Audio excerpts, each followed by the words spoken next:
by Dallas, make it hurt.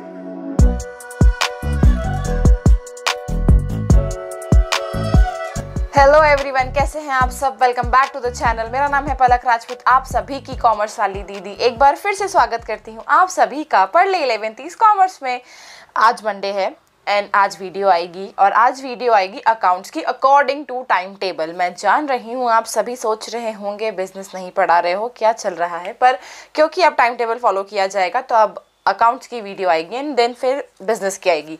और साथ ही साथ मैंने लास्ट वीडियो में भी ये बता दिया है कि अगर पार्ट 1 में कोई चीज़ कंप्लीट नहीं होती है तो अगली वीडियो भी पार्ट 2 की उसी सब्जेक्ट की आएगी। पर आज क्योंकि मंडे है तो आज हम अकाउंट्स पढ़ने वाले हैं। अकाउंट्स का बहुत बड़ा चैप्टर पढ़ने वाले हैं गाइज हम, ठीक है। आज इतना बड़ा चैप्टर है ना कि इतना बड़ा चैप्टर अकाउंटेंसी में आपने कभी नहीं देखा होगा।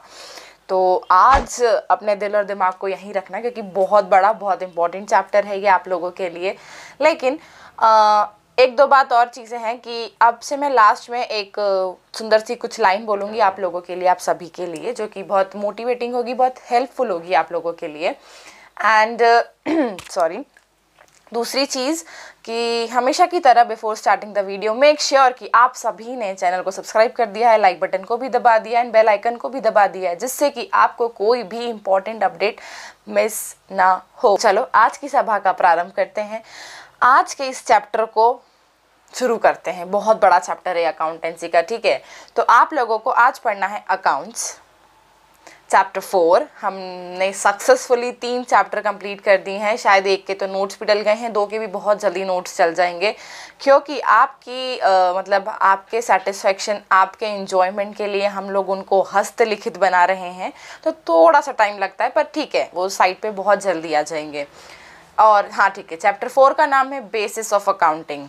आप बेस का मतलब क्या होता है कि आप किस चीज़ के ऊपर काम करने वाले हैं, ठीक है। तो ये बेस जो है ये पढ़ना है आज आपको, और बेस पढ़ना है मतलब इसीलिए बहुत बड़ा है ये चैप्टर, ठीक है।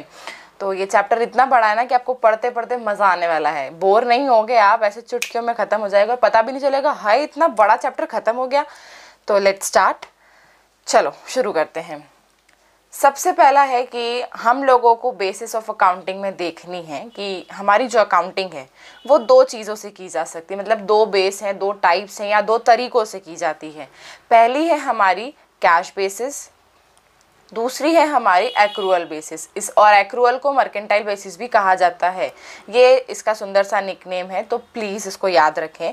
कैश बेसिस ऑफ अकाउंटिंग या फिर एक्रूअल या मर्केंटाइल बेसिस ऑफ अकाउंटिंग। अब ये 2 टाइप की अकाउंटिंग आपको पढ़नी है। पहले हम पढ़ेंगे कैश बेसिस के बारे में, क्या है, कैसे है, क्या क्या होता है, डिसएडवांटेज, एडवांटेज जो भी है, किसके लिए सूटेबल है।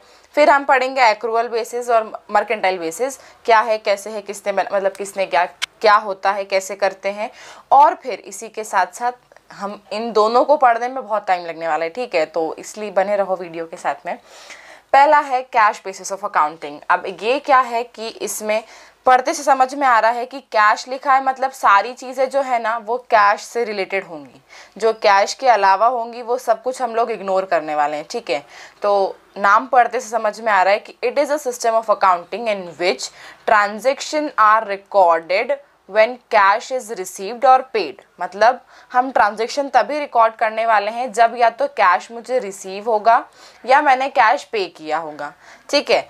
When cash basis accounting is followed outstanding. अब ये वर्ड आप लोगों के लिए नया है तो समझाती हूँ क्या होता है इसका मतलब।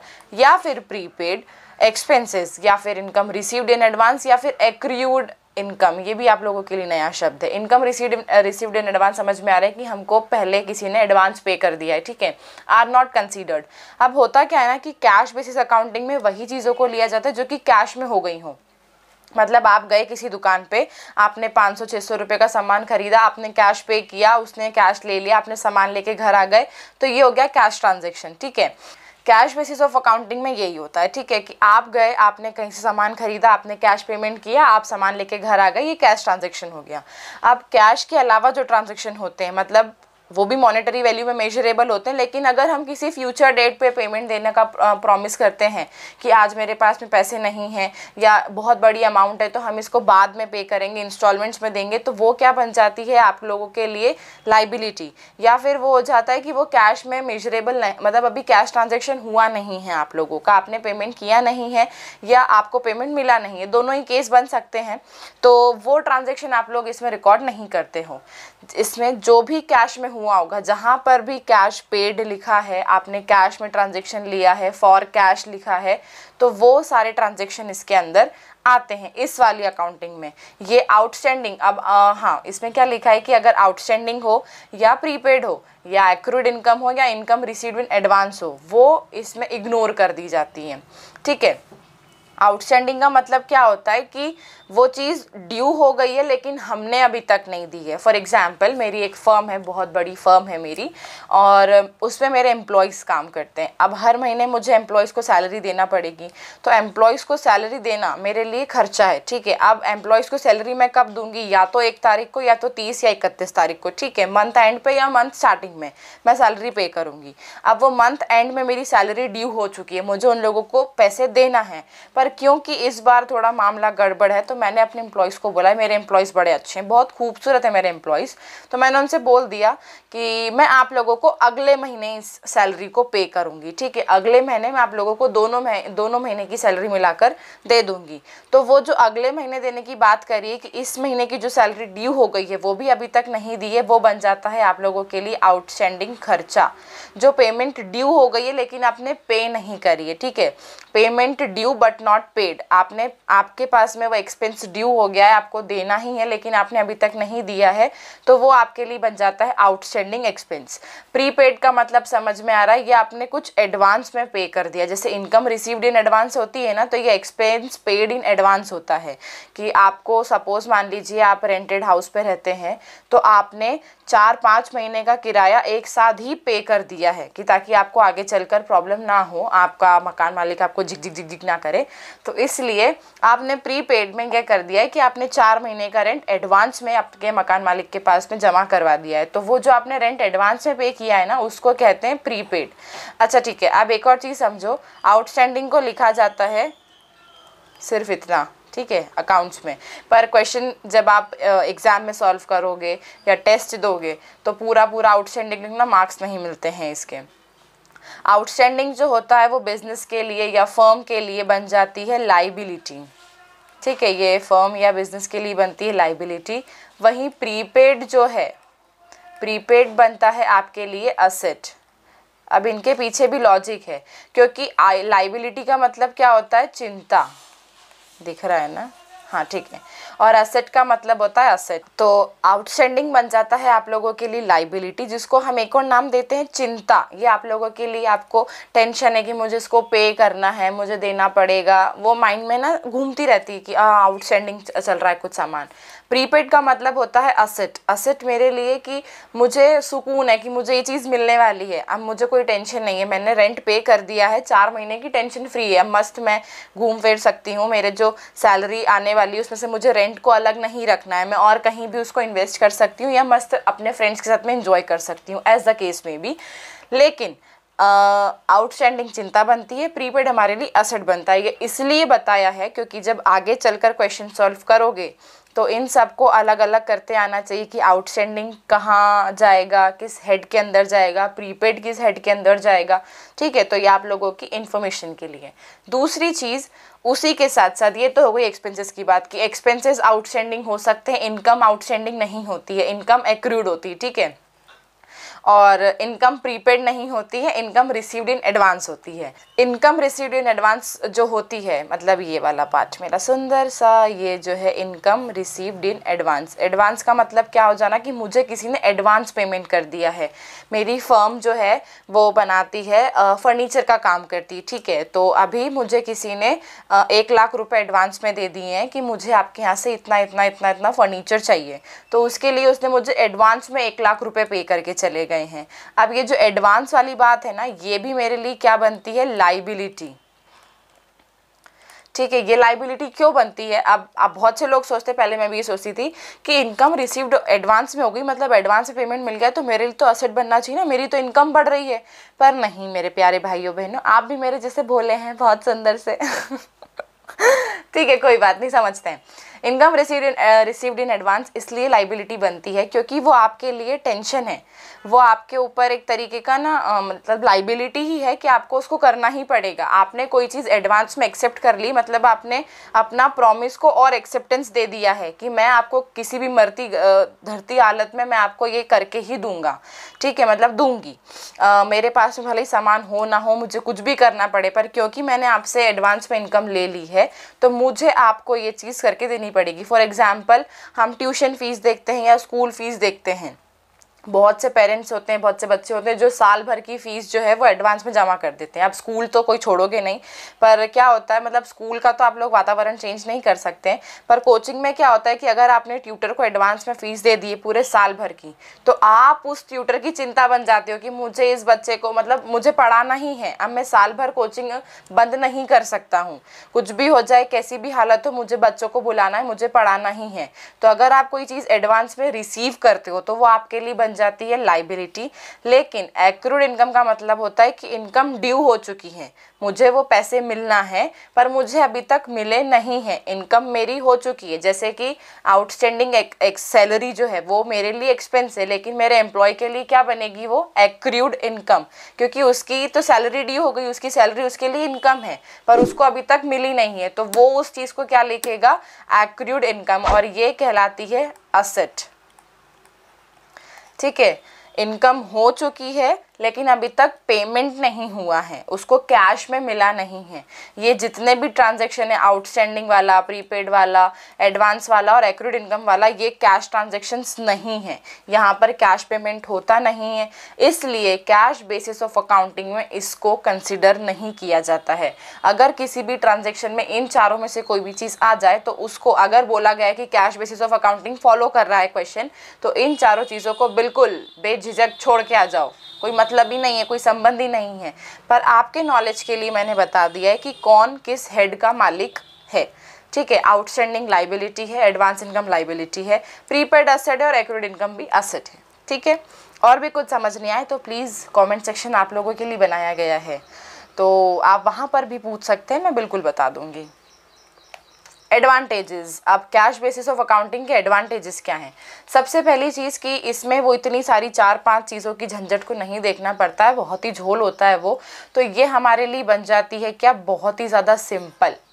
ये बहुत सिंपल हो जाती है क्योंकि outstanding, prepaid, accrued, advance income के ना एडजस्टमेंट्स आते हैं कि आपको उनको देखना पड़ता है कब की है, कैसे करना है, कुछ एडजस्टमेंट्स को फॉलो करना पड़ता है। पर कैश बेसिस अकाउंटिंग में क्योंकि आप उन चीज़ों को इग्नोर कर रहे हो तो आपके लिए तो एडजस्टमेंट कुछ है ही नहीं, जो कैश ट्रांजैक्शन है उसी को रिकॉर्ड करना, और कैश ट्रांजैक्शन बड़ा इजी होता है। ठीक है, मालूम है कि इतना पेमेंट कैश में हुआ है तो बस उसी को रिकॉर्ड करना है, बाकी की चीज़ों से मुझे कोई लेन देन है ही नहीं।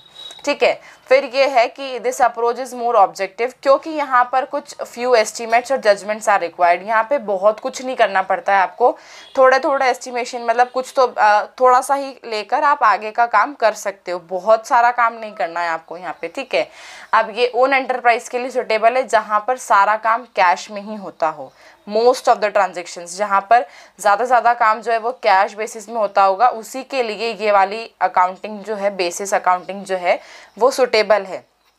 ठीक है, बड़ी बड़ी फर्म के लिए बिल्कुल भी सही नहीं है ये, क्योंकि वहाँ पर ट्रांजैक्शन ही क्रेडिट से स्टार्ट होते हैं। पर जो छोटी छोटी फर्म्स हो जाती हैं या हमारी जो रिटेल शॉप्स हो जाती हैं या छोटे स्मॉल बिजनेस जहाँ पे कैश बेसिस में काम होता है, जहाँ ज़्यादा क्रेडिट नहीं किया जाता है, वहाँ पर आप इस कैश बेसिस ऑफ अकाउंटिंग को फॉलो कर सकते हैं। अब क्योंकि एडवांटेज अगर किसी चीज़ के हैं तो डिसएडवांटेजेस होना तो बहुत ताजुब सी बात है, बहुत मामूली सी बात है। कोई अगर प्रॉफिट दे रहा है तो उसका लॉस भी ज़रूर हमको सफ़र करना पड़ेगा। डिसएडवांटेज इसके दो ही हैं, क्योंकि यहाँ पर बाकी के ट्रांजैक्शन को आप कर देते हो इग्नोर, तो यहाँ पर जो है ना आपको मेरा पेन फिर घूम गया, ये रहा मिल गया, यहाँ पर आपको जो है ना ट्रू और फेयर व्यू ऑफ प्रॉफिट नहीं आता है। क्योंकि क्या होता है कि आप आपके जो आउटस्टैंडिंग एक्सपेंसेस हैं, एक्रूड इनकम है, प्रीपेड दे रखा है, एडवांस इनकम है, उनको तो आपने इग्नोर कर दिया, वो सारे जो ट्रांजेक्शन है उनको तो छोड़ ही दिया, तो उससे आपका जो करेक्ट प्रॉफिट है ना वो निकल के नहीं आता है। प्रॉफिट जो है वो आपका फॉल्स आ जाता है, गलत आ जाता है, क्योंकि वो कहीं ना कहीं आगे चलकर वो पैसे आपको मिलने ही हैं, ठीक है, वो पैसे आपको मिलने ही हैं और वो पैसे आपको देने ही हैं। तो उससे मेरे प्रॉफिट का इवैल्यूएशन सही हो सकता था, लेकिन क्योंकि आप cash basis of accounting follow कर रहे हैं तो यहाँ पर आप उनको इग्नोर कर देते हो, तो उससे आपके प्रॉफिट का फेयर या ट्रू सही व्यू नहीं आता है, सही प्रॉफिट नहीं आता है, और ये मैचिंग प्रिंसिपल को भी फॉलो नहीं करता है। अब मैचिंग प्रिंसिपल क्या है, उसकी वीडियो हमने लास्ट टाइम देखी थी, लास्ट वीडियो जो अकाउंट्स की ही है उसमें मैंने पढ़ा रखा है पूरा मैचिंग प्रिंसिपल कॉन्सेप्ट क्या होता है। तो आप प्लीज़ उस वीडियो को देखिए और समझिए। मैचिंग प्रिंसिपल ये वाला जो अकाउंटिंग है वो फॉलो नहीं करता है। फिर है हमारा एक्रूअल बेसिस ऑफ अकाउंटिंग। अब ये जो है ना ये फॉलो करती है मैचिंग प्रिंसिपल, ठीक है, और रेवेन्यू रिकॉग्नाइजेशन प्रिंसिपल, ठीक है। तो ये कॉन्सेप्ट जो है ना ये मैचिंग प्रिंसिपल और रेवेन्यू रिकॉग्नाइजेशन प्रिंसिपल के ऊपर काम करता है। मैचिंग प्रिंसिपल, रेवेन्यू रिकॉग्नाइजेशन क्या होता है, वैसे तो इसकी वीडियो हमने वीडियो लास्ट टाइम ही हमने देखी, उसी में हमने इस चैप्टर को कवर किया था, जो कि है हमारे principle and concepts of accounting, ठीक है, थ्योरी बेस ऑफ अकाउंटिंग, जो चैप्टर नंबर 3 है। तो मैचिंग प्रिंसिपल का मतलब ये होता है कि इस साल के एक्सपेंसेस और रेवेन्यूज, जो एक साल के एक्सपेंसेस और रेवेन्यू वो एक साथ मैच करने चाहिए, ठीक है, ऐसा नहीं आमदनी अठन्नी खर्चा रुपया हो गया, वो होता है मैचिंग प्रिंसिपल। रेवेन्यू रिकॉग्नाइजेशन वो होता है कि जिस दिन मैंने डील कर ली मतलब कि फॉर एग्जाम्पल आप गए किसी शॉप पे, मतलब हाँ ठीक है, आप किसी शॉप पे गए और आपने वहाँ जाके बोला कि सर मुझे 2 लाख का सामान चाहिए ये, तो वो शॉप वाले ने बोला ठीक है, लेकिन आपने बोला कि मैं आपको 1 महीने बाद पेमेंट करूँगा। पर वो जो 1 महीने बाद आपने डील कर ली, उसने बोला ठीक है कोई बात नहीं, आप अपने वाले आदमी हैं, आप दे दीजिएगा, कोई बात नहीं, तो आपको सामान मिल गया।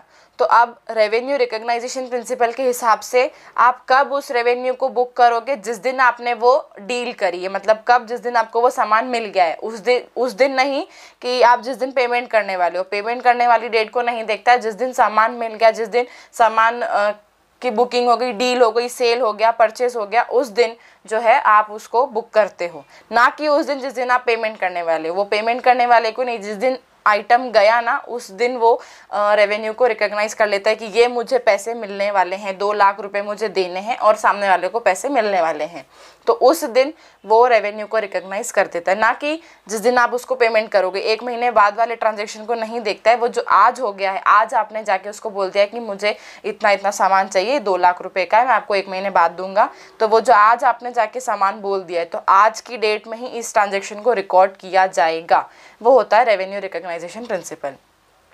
इसके अंदर क्या होता है, मतलब फिर एक्रूअल बेसिस ऑफ अकाउंटिंग में क्या है, आउटस्टैंडिंग प्रीपेड एक्सपेंसेस, ये सारी चीज़ें एडजस्ट की जाती हैं, और वहीं साथ साथ इनकम, एक्रूड इनकम या फिर इनकम रिसीव्ड इन एडवांस को भी रिकॉग्नाइज किया जाता है। तो एक्रूअल बेसिस में क्या होता है कि यहाँ पर आपको कैश के साथ साथ, कैश बेसिस के साथ साथ जो ट्रांजैक्शन आपने इग्नोर करे थे वो इग्नोर को भी आप यहाँ पे लेते हो, ठीक है। तो कैश बेसिस प्लस इग्नोर, जो ट्रांजैक्शन आपने जो 4 इग्नोर कर दिए थे कि आउटस्टैंडिंग एक्सपेंसेस, प्रीपेड एक्सपेंसेस या फिर एक्रूड इनकम या इनकम रिसीव्ड इन एडवांस, उन दोनों को साथ में आप जब करते हो तो वो जो मेथड फॉलो करते हो, वो अकाउंटिंग बेसिस को फॉलो करते हो, वो कहलाता है हमारे लिए एक्रूअल बेसिस ऑफ अकाउंटिंग, ठीक है। अब इसके एडवांटेजेस ये हैं कि ये मोर साइंटिफिक है, क्योंकि ये दोनों चीज़ों को लेके चलती है, जो पेमेंट मुझे कैश में मिल गया या जो मुझे आगे चलकर मिलने वाला है उसको देखती है, इसलिए ये ज़्यादा अकाउंटेंट्स के साथ में प्रेफर की जाती है, इसको प्रेफरेंस ज़्यादा दिया जाता है। ये जो है ये वाला basis shows a complete picture, ठीक है, पूरी कंप्लीट पिक्चर, क्योंकि हम दोनों चीज़ों को यहाँ पे कंसिडर कर रहे हैं, जो पेमेंट कैश में हो गया है या फिर जो आउटस्टैंडिंग है या रिसीव्ड एडवांस हो गया है उसको भी हम कंसिडर कर रहे हैं, तो ये मुझे कंप्लीट पिक्चर देता है, ठीक है। फाइनेंशियल स्टेटमेंट्स की कि क्या चल रहा है मेरे बिजनेस के अंदर, कहीं ज़्यादा क्रेडिट तो नहीं दे रही हूँ, कहीं ज़्यादा कैश तो नहीं दे रही हूँ, क्योंकि दोनों चीज़ें देखनी पड़ती है कि कैश का आउटफ्लो भी ज़्यादा नहीं होना चाहिए और ज़्यादा उधार ट्रांजेक्शन्स भी नहीं होने चाहिए। फिर यह है कि ये वाला जो बेसिस है वो डिस्क्लोज करता है करेक्ट प्रॉफिट, क्योंकि आप दोनों चीज़ों को मेजर कर रहे हैं तो बिल्कुल ये दोनों चीज़ों के साथ में काम करता है, ठीक है। तो आपको प्रॉफिट सही मिलता है क्योंकि कैश ट्रांजेक्शन्स भी ले रहे हो और क्रेडिट ट्रांजेक्शन को भी आप ले रहे हो, जो हो गए हैं, आउटस्टैंडिंग है, प्रीपेड हैं या एडवांस में हो गए हैं, उनको आप कंसिडर कर रहे हो। तो यहाँ पे आपको जो इमेज या प्रॉफिट मिलता है या लॉस मिलता है वो आपको सही मिलता है, एक्चुअल जो होता है वो मिलता है आपको यहाँ पे, ठीक है। अब एडवांटेज हो गए तो डिसएडवांटेज तो पढ़ने ही पड़ेंगे। ये वाला सिस्टम सिंपल नहीं है क्योंकि यहाँ पर आपको बहुत सारे एडजस्टमेंट्स को फॉलो करना पड़ता है। ये इसीलिए सिंपल नहीं है, यहाँ पर आपको भयंकर एडजस्टमेंट देखने पड़ेंगे, आउटस्टैंडिंग एक्सपेंसेस को लेकर, प्रीपेड को लेकर, एक्रूड इनकम को लेकर, इनकम रिसीव्ड एडवांस को लेकर आपको बहुत सारे एडजस्टमेंट करने पड़ेंगे और ये एडजस्टमेंट आपको आपके आने वाले चैप्टर्स में देखने को मिलेंगे, ठीक है। क्योंकि कैश बेसिस में सिर्फ कैश वाला काम होता था तो इजी हो जाता था, लेकिन यहाँ पे आपको दोनों चीज़ों को लेके चलना है तो वो थोड़ा सिंपल नहीं है। ये वाली प्रोसेस बहुत लेंदी है, ठीक है। आपको इसको बिल्कुल ध्यान से करना पड़ता। एक जगह भी आपने अगर नज़र हटी और दुर्घटना घटने वाली बात है यहाँ पे, ठीक है। यहाँ पर बहुत सारे एडजस्टमेंट करने पड़ते हैं, इसलिए क्विक अप्रेजल ऑफ प्रॉफिट और loss is not possible. Cash basis में क्या है कि इतना इतना कैश हुआ, इतना इतना कैश गया, ठीक है, मुझे इतना प्रॉफिट आने वाला है, बस कैश ट्रांजेक्शन को काउंट कर लिया और प्रॉफिट मिल जाएगा। पर यहाँ पर आपको एडजस्टमेंट्स के साथ में सारी चीज़ों को कैलकुलेट करना पड़ता है। तो आपको एकदम तुरंत ऐसे चुटकियों में आप जवाब नहीं दे सकते हो कि मुझे कितना प्रॉफिट हो गया है, मुझे कितना लॉस होगा, ठीक है। आप एकदम नहीं बता सकते हो कि मुझे इतना प्रॉफिट हो गया है, मुझे इतना लॉस होगा इस बार। आपको वो एडजस्टमेंट को करना पड़ेगा और वो लेंदी प्रोसेस है थोड़ी, ठीक है। समझना है कि कब का क्या किधर कैसे मिलाना करना है, पढ़ोगे तब मज़ा आएगा। तो प्रॉफिट और लॉस उसका पॉसिबल नहीं है इतनी जल्दी बता पाना कि आज मुझे इतना होगा या उतना होगा, ठीक है। तो गाइज़ ये था आपका बहुत बड़ा चैप्टर, क्योंकि अभी ये चैप्टर हो चुका है ख़त्म, ठीक है। मैं फालतू डरा रही थी आप लोगों को, उसके लिए आई एम एक्सट्रीमली सॉरी। ये इतना छोटा चैप्टर है कि इसके बाद आपको कोई छोटा चैप्टर नहीं मिलने वाला है। यहाँ से अब आपके जितने भी चैप्टर्स हैं वो सब लेंदी होंगे, वो सारी चीज़ें अब प्रैक्टिकल आने वाली हैं। अब कुछ कुछ थोड़ा थोड़ा प्रैक्टिकल पार्ट पे शुरू होने वाला है, तो बी रेडी एंड बड़ा मज़ा आने वाला है क्योंकि अब प्रैक्टिकल पार्ट शुरू होने वाला है। अब हमारी थ्योरी जो है वो ऑलमोस्ट ख़त्म हो चुकी, ठीक है। 3 से 4 चैप्टर जो हैं वो थ्योरी के थे, वो थ्योरी प्रिपेयर करना बहुत ज़रूरी भी है क्योंकि थ्योरी ही हमारा बेस होती है, ठीक है। तो आई होप आप लोगों ने थ्योरी पढ़ी होगी, आप लोगों ने बुक से भी पढ़ा होगा। ये सारा मटेरियल मैं टी.एस. ग्रेवल्स और जो मेरे पास में नोट्स हैं उनसे मैं बनाती हूँ, क्योंकि बाकी बुक्स का अभी मेरे पास में कोई इंतज़ाम नहीं है। मेरे पास मेरी सुंदर सी टी.एस. ग्रेवल्स है और वो वही ज़्यादा प्रेफरेंस पे है वो बुक, ठीक है। बाकी और एक एस.सी. शर्मा चलती है बहुत जगह, तो एस.सी. शर्मा में भी यही चैप्टर्स है जो टी.एस. में है, ठीक है। तो आई होप आप लोगों ने पढ़े होंगे। आज तक के जितने भी वीडियोज़ हैं, जितने भी चैप्टर्स हैं, हम अकाउंट्स के 4 चैप्टर कंप्लीट कर चुके हैं, ठीक है। 18 में से 4 चैप्टर तो यूँ ही ख़त्म हो गए, 14 बचे हैं बस, ठीक है। तो अब आगे वाली जो है प्रोसेस वो बहुत जल्दी करेंगे आने, क्योंकि ये तो 1 शॉट में क्लियर हो गया है। तो बड़ा मज़ेदार वीडियो है ये, देखो, समझो, पढ़ो और इन्जॉय करो, ठीक है। स्ट्रेस लेने की बिल्कुल ज़रूरत नहीं है, टाइम से पहले सारी चीज़ें ख़त्म कर दी जाएंगी, मतलब कंप्लीट कर दी जाएंगी और विथ रिवीजन, ठीक है। एंड साइट पर भी सब कुछ डाल दिया जाएगा थोड़ा थोड़ा, कभी ना कभी कुछ ना कुछ तो चलता ही रहता है यार जीवन में, संताप ख़त्म थोड़ी होते हैं, पर ठीक है कोई बात नहीं, हम मैनेज करेंगे उसको। तो नोट्स भी डाल दिए जाएंगे एंड नोट्स मिल जाएंगे आप लोगों का। आपसे डाउट सेशन भी शुरू होगा सैटरडे संडे के दिन, किसी भी एक दिन होगा, आपको एडवांस में इन्फॉर्म किया जाएगा। तो भरपूर डाउट्स लेकर आओ, ठीक है। ऐसा बोलते हैं ना कि भंडारा भंडारा चल रहा है, ठीक है, विशाल भंडारा, तो विशाल डाउट्स लेकर आइए, ठीक है। बड़े बड़े डाउट्स लेकर आओ, जितने भी पूछना हो, कुछ भी हो, सिली सा डाउट्स भी होना, डाउट होना तो पूछो, क्योंकि पूछोगे तो क्लियर होगा। अगर ये, और यहाँ तो वैसे भी कोई बात है ही नहीं कि क्लासरूम है तो 60 बच्चों के बीच में अकेले खड़े होके बोलने में कितनी शर्म आती है कि अगर कुछ गलत पूछ लिया और टीचर ने जवाब गलत दे दिया तो भाई अपने क्रश के सामने, अपने जो मुँह माया हैं उनके सामने मेरी इज्जत के कचरे नहीं होने चाहिए। तो यहाँ तो ऐसा कुछ है ही नहीं, कोई सब अपने ही हैं, तो कोई देखने नहीं वाला है ना कि कितने लोग हैं आप लोग, ठीक है। तो अपने डाउट्स पूछो, यहाँ पे कोई किसी को यहाँ सभा नहीं लगाई जाएगी। आप अपने अपने डाउट्स मुझे नोट भेजिए टेलीग्राम चैनल पे, जब भी हम पोल ओपन करेंगे आपको बताएंगे।